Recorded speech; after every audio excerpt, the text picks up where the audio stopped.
Hello बच्चों, let's read the question. The question is genes are located on the a में है nucleolus, B में है nuclear membrane, सी में है प्लाज्मा मेम्ब्रेन एंड डी में है क्रोमोसोम. तो अगर हम बात करें इसके की कंसेप्ट की, तो इसका की कंसेप्ट हो जाएगा जीन. सो जीन की अगर हम बात करें तो जीन क्या है? So gene is the unit of inheritance, unit of inheritance in living organism. Generally ये क्या कंट्रोल करता है? It control the transfer of hereditary characters from parents to offspring, और ये जो जीन होते हैं इनको हम अदर वर्ड में क्या कहते हैं? इनको हम कहते हैं सेगमेंट ऑफ डीएनए. और ये जो डीएनए है ये प्रेजेंट होता है क्रोमोसोम में. तो अगर हम बात करें तो ये क्या हो गया? दिस इज ए क्रोमोसोम, जहां पे this one is the kinetochore. ये जो दोनों इसके आर्म्स दिख रहे हैं इनको हम कहते हैं सिस्टर क्रोमैटिड्स. फर्दर बात करें तो इसके अंदर प्रेजेंट होता है कुछ इस तरह से, क्या? कॉइल्ड स्ट्रक्चर हर एक आर्म में. इसको हम कह रहे हैं डीएनए. और इस जब डीएनए को हम कुछ इस तरह से अगर इनलार्ज कर देंगे तो हमारे पास कुछ ये स्ट्रक्चर है जहां पे इसका एक सेगमेंट, ये जो एक सेगमेंट दिख रहा है इसको हम क्या कह रहे हैं? This is called as the gene which is the unit of inheritance. So the correct option will be option D, that is genes are located on the chromosome.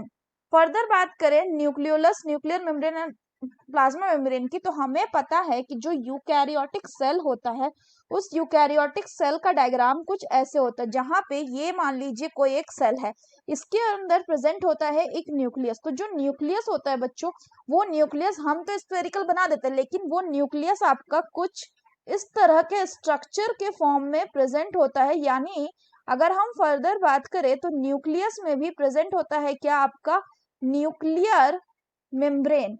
So this are the nuclear membrane. और इस nuclear membrane में present होता है आपका pores. तो इसके बीच में ये जो हमें स्पेसेस दिख रहे हैं इसको हम कहते हैं न्यूक्लियर पोर्स, जिससे कि मूवमेंट होता है सब्सटेंसेस का न्यूक्लियस टू साइटोप्लाज्म. सो ये हो गया आपका साइटोप्लाज्म.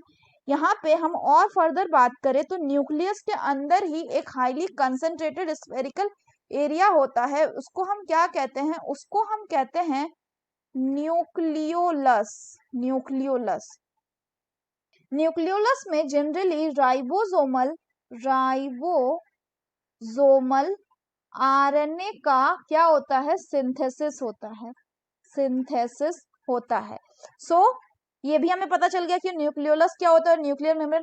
अगर प्लाज्मा मेम्ब्रेन की बात करें तो यहाँ पे हम इस सेल की बात कर रहे हैं. मान लेते हैं कि ये सेल जो ये एक एनिमल सेल है या प्लांट ही सेल क्यों ना हो, तो ये जो सेल मेम्ब्रेन है इसका जो आउटरमोस्ट लेयर है वो एनिमल सेल में होगा क्या? Cell membrane. और प्लांट सेल में क्या होगा कि सेल मेम्ब्रेन के बाहर भी एक स्ट्रक्चर प्रेजेंट होगा जिसको हम सेल वॉल बोलेंगे.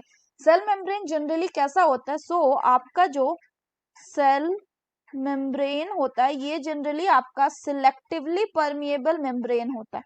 सिलेक्टिवली परमिएबल मेम्ब्रेन यानी ये कुछ certain specific type of substance को ही खुद से पास करने देगा in and out of the cell.